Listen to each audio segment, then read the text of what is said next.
रासायनिक समीकरण को संतुलित करना फिर से रिवाइज करेंगे। इसकी पहले बताया जा चुका है। कोई बता सकता है कि रासायनिक समीकरण को संतुलित करना क्यों जरूरी है, क्यों किया जाता है?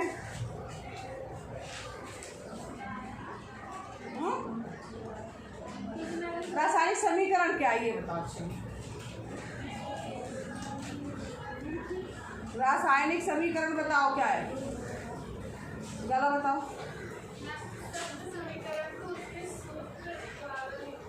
जब कोई भी रासायनिक अभिक्रिया होती है तो उस रासायनिक अभिक्रिया को जब हम संकेत के रूप में लिखते हैं, शब्द समीकरण से उसके संकेतों के रूप में उसको दिखाया जाता है, तो वो रासायनिक समीकरण कहलाता है। उसमें कई तरीके हम लोग सीखे थे। पहले शब्द समीकरण सीखा था, फिर उसके बाद कंकाली या ढांचा समीकरण सीखा था, फिर उसके बाद हमने सीखा था क्या कि उसको किस तरीके से संतुलित करना है। तो देखो, एक नियम हमें पता है कि हम कोई भी चीज़ जो है द्रव्यमान संरक्षण का नियम जिसे कहा जाता है कि हम किसी भी चीज़ को ना ही उत्पन्न कर सकते हैं ना ही हम उसको नष्ट कर सकते हैं। तो यानी जो भी अभिक्रिया हो रही है, रासायनिक अभिक्रिया, तो ये आपको सबको पता है कि रासायनिक अभिक्रिया में लेफ्ट हैंड साइड में जो भाग लेते हैं या जिनके बीच में रासायनिक अभिक्रिया हो रही है उनको क्या कहा जाता है? अभिकारक। ठीक है। और जो दूसरी तरफ बन रहा है रासायनिक अभिक्रिया होने के उपरांत, उनको क्या कहा? बैडजॉर्डर। तो क्या कहा जाता है? उत्पाद। ठीक है। तो रासायनिक अभिक्रिया हो गई।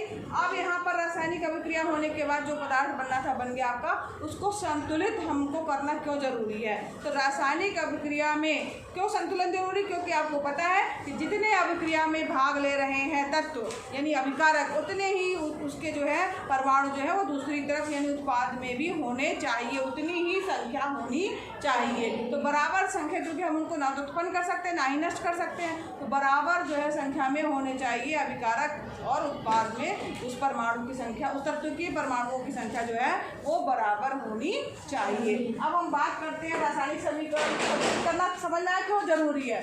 क्यों जरूरी है?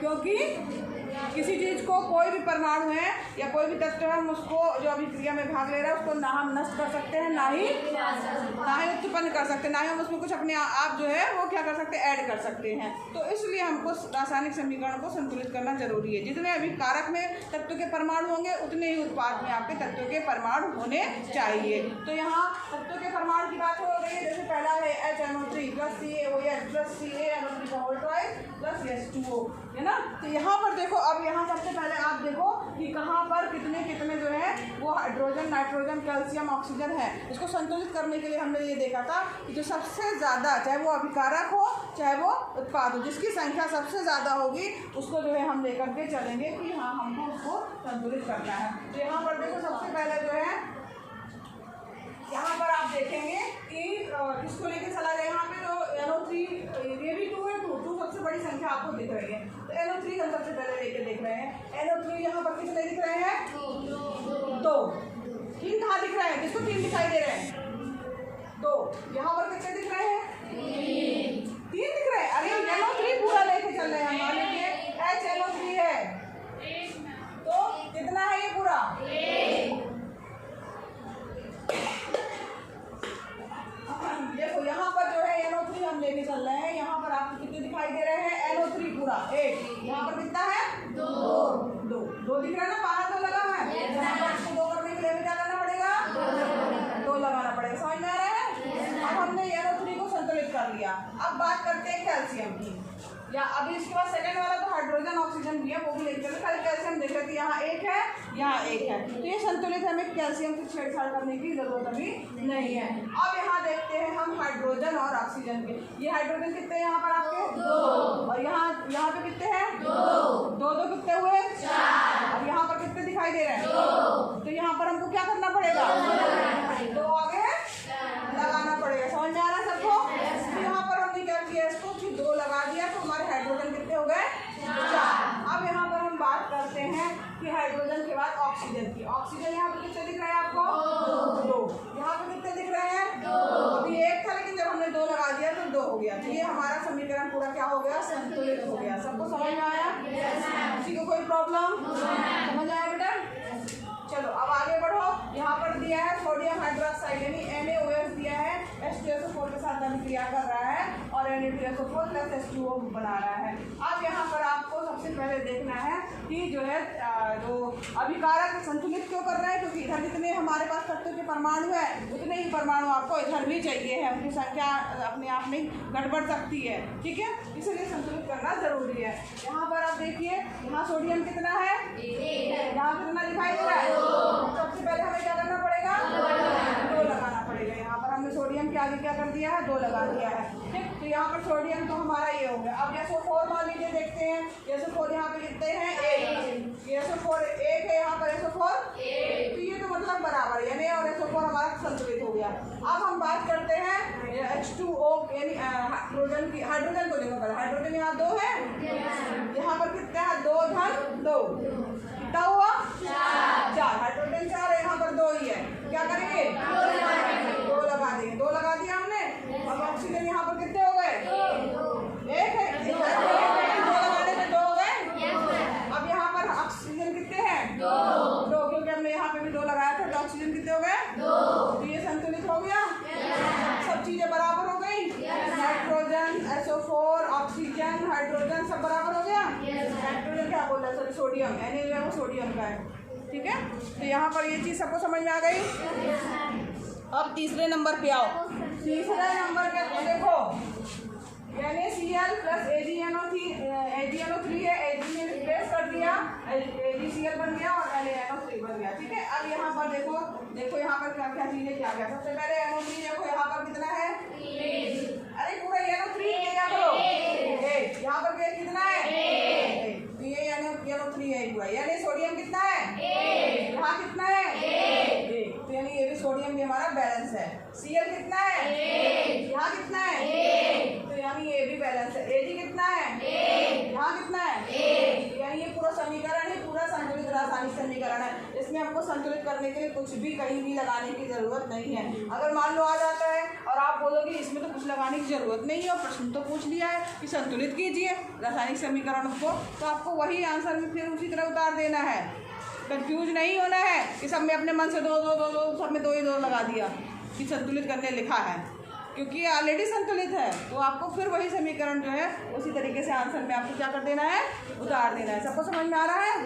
अब यहाँ पर लास्ट वाला देखो, यहाँ पर इसमें क्या करना है, BaCl2 प्लस H2SO4 BaSO4 हो रहा है और HCl आपका अलग हो जा रहा है, बन जा रहा है। सबसे पहले SO4 लेके चलो, यहाँ पर SO4 कितना है, यहाँ कितना है, यानी SO4 है हमारे काम का। Ba कितना है, यहाँ कितना है, यानी ये भी पूरा है कंप्लीट ना, यानी Ba तत्व के जितने परमाणु हैं उतने इस तरफ भी हैं, अभिकारक में भी उतने उत्पाद में। अब बात करते हैं H2 की। यहाँ पे हाइड्रोजन कितने हैं, यहाँ कितना है, यहाँ पर हमको क्या करना पड़ेगा, 2 हमने लगा दिया। अब यहाँ पर क्लोरीन कितना है, यहाँ कितना है, तो यानी ये संतुलित हो गया। हमें कुछ नहीं करना, बाहर की तरफ जो है वो 2 लगाना है। तो यहाँ पर ध्यान रखिएगा कि क्या करना है आपको, जितने हर तरफ उतने ही दूसरी तरफ भी आपके होने चाहिए। सबको समझ में आया, किसी को कोई कंफ्यूजन, सबको बन जाएगा संतुलित करना। इसके अलावा भी मैंने एक्स्ट्रा कुछ भेजे हुए हैं। और आगे आओ, देखो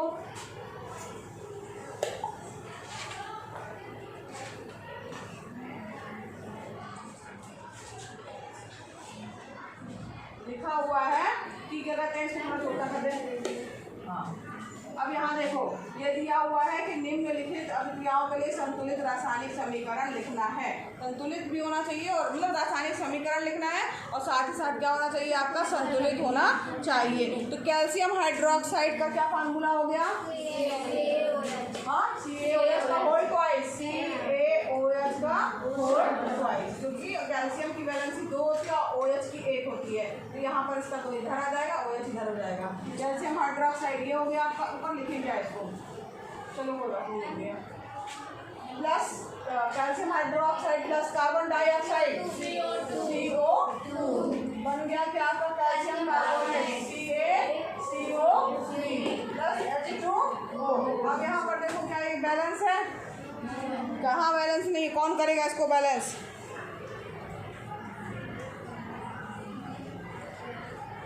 बताओ कहाँ बैलेंस नहीं है और कौन करेगा,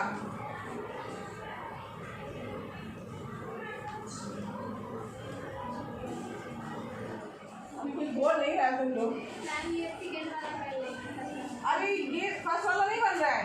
अरे देखो पहले अच्छे से, यहाँ पर CO3 कैल्शियम कितना है, यहाँ कितना है, कार्बन कितना है, कार्बन 2 कहाँ दिख रहा है, यहाँ पे कार्बन है एक यहाँ एक यहाँ, ठीक। अब ऑक्सीजन देखो, यहाँ 3 है और एक ये 4। पहले इधर देखो, ऑक्सीजन के लिए लेके चलो, यहाँ कितने हैं 2 और ये 2 4। यहाँ ऑक्सीजन कितने हैं 3 और 1। हाइड्रोजन देख लो, यहाँ कितने हैं 2। तो ये क्या है, संतुलित ही है, इसमें कुछ करने की जरूरत नहीं है। सारी चीजें जो है लेफ्ट हैंड वाली अभिकारक जितने हैं उतने ही अभिकारक के बाद उत्पाद में भी उतने ही परमाणुओं की संख्या है जो अभिक्रिया में भाग ले रहे हैं। सीधे बैठो बेटा। अब इसके बाद देखो, नेक्स्ट देखो, zinc plus silver nitrate. Zinc का क्या फार्मूला होता है, Zn, ठीक है। सिल्वर नाइट्रेट AgNO3 का, नाइट्रेट का क्या फार्मूला होता है NO3। तो AgNO3 का जो नहीं, AgNO3 ही आएगा।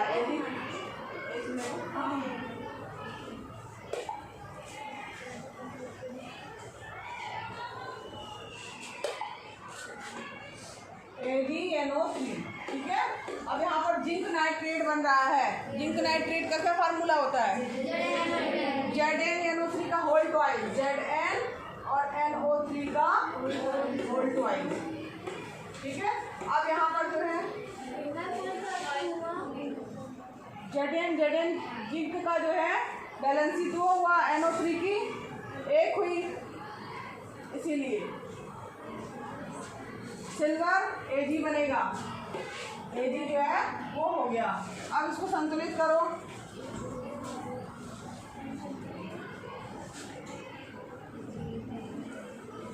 संतुलित करो।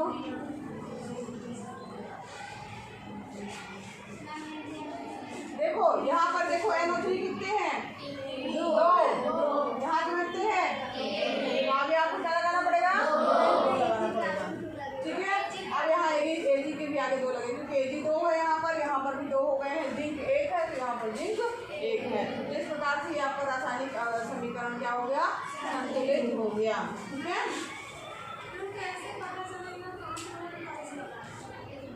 कहाँ कैसे, वो बेटा फार्मूले में होता है, उसकी बैलेंस ही आपको करनी पड़ेगी। जैसे मान लो आपने लिया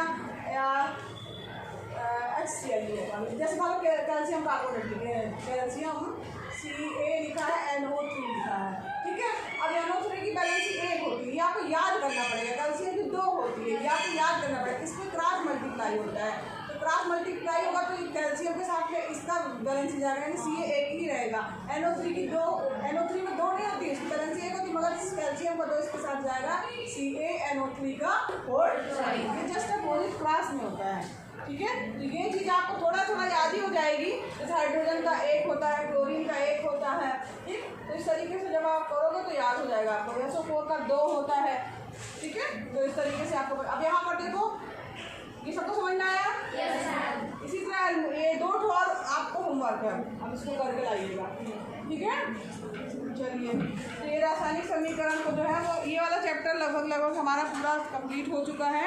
और इसके बाद जो है नेक्स्ट चैप्टर था आपका अनुसार वाला, कल से स्टार्ट करेंगे।